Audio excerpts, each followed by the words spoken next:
Housing is at the heart of a safe, secure and vibrant community.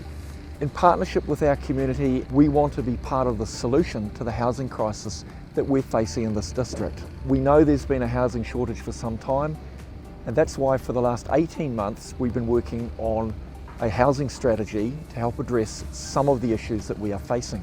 The housing strategy sets out broad principles and focus areas for council.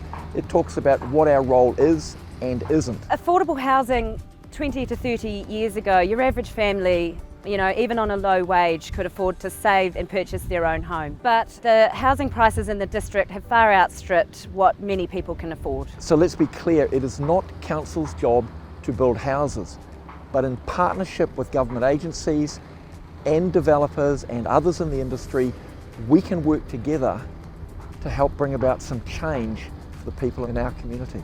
We currently provide 57 housing units for the elderly, and we certainly want to continue to do that.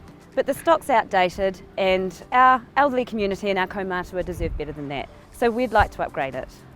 While social housing isn't our role, it's a responsibility of central government, we would like to deal with central government agencies to ensure that any new social housing is in the right location, close to services and amenities. We recognise that Māori would like to build Taupo-Kaingaroa housing on their own land, so we'd like to look at our plans and processes to try and make that process a little bit easier.